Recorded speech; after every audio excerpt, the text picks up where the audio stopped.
Guys, तो आज हम स्टडी करेंगे जीडीपी के बारे में। जीडीपी की फुल फॉर्म होती है ग्रॉस डोमेस्टिक प्रोडक्ट। तो जीडीपी होता क्या है बेसिकली?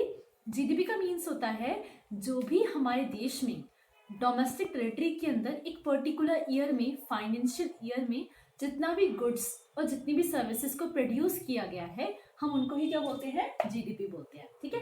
अब आपको पता होना चाहिए कि ये जो जीडीपी है ये सिर्फ गुड्स को कैलकुलेट नहीं कर रहा, ये सर्विसेज को भी कैलकुलेट कर रहा है। ठीक है। और आपकी गुड्स एंड सर्विसेज कैसे होते हैं? बेसिकली ये कैपिटल गुड्स और कंज्यूमर गुड्स को मिलाकर बनते हैं। जैसे मेरे को बिस्किट बनाना है तो मैंने क्या करा, मैंने एक फैक्ट्री खड़ी करी और फिर मैंने बिस्किट्स बनाए।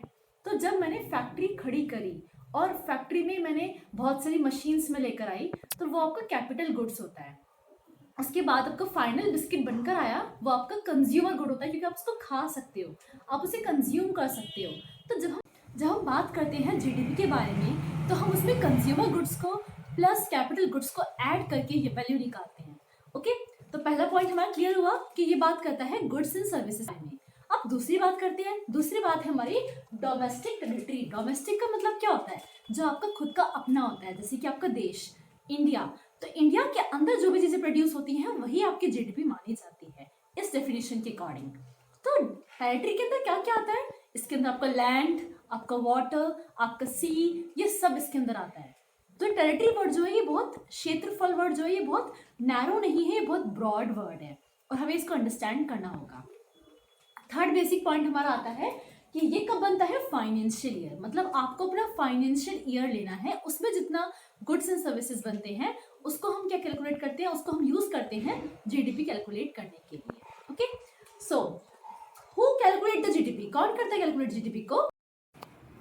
जीडीपी को कैलकुलेट करने के लिए हम यूज करते हैं नेशनल स्टैटिस्टिकल ऑफिस। मींस आपका नेशनल स्टैटिस्टिकल ऑफिस आपके जीडीपी को कैलकुलेट करके आपको प्रोवाइड कराता है उसकी एग्जैक्ट वैल्यू। तो आपको पता होगा कि कोरोना के टाइम पे कितना जीडीपी गिर चुका था। ठीक है। नेक्स्ट पॉइंट हमारा आता है जीएनपी, ग्रॉस नेशनल प्रोडक्ट। अब ये क्या होता है?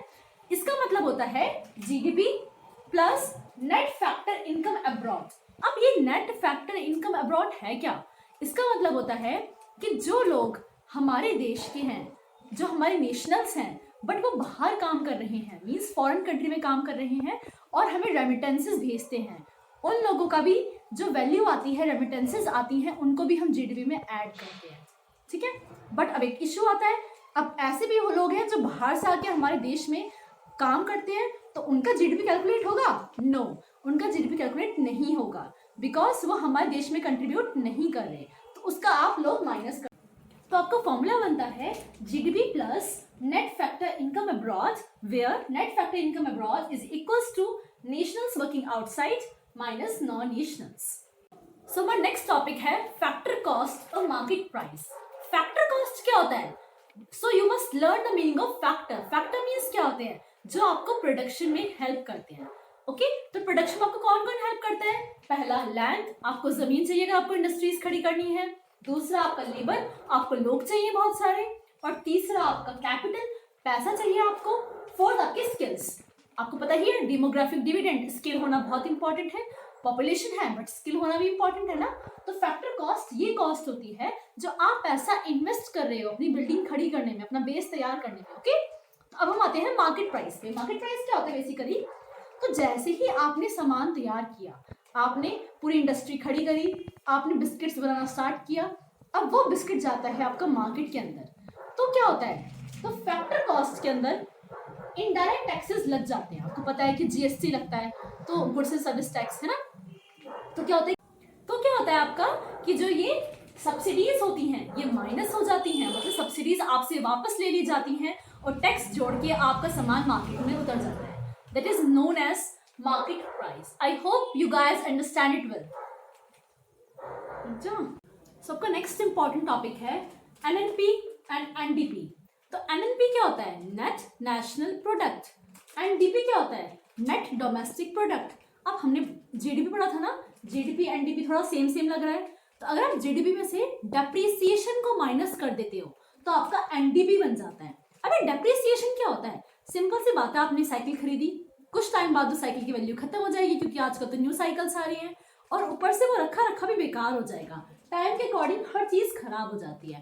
तो डेप्रिसिएशन टाइम की वजह से, ऑब्सोलीट टेक्नोलॉजी की वजह से हो सकता है। और फिर जब जीडीपी में से डेप्रिसिएशन माइनस कर देते हो तो आपको एनडीपी मिल जाता है, नेशनल डोमेस्टिक प्रोडक्ट। ओके, अब हम शिफ्ट करते हैं अपना tension towards NNP, net national product. ये क्या होता है?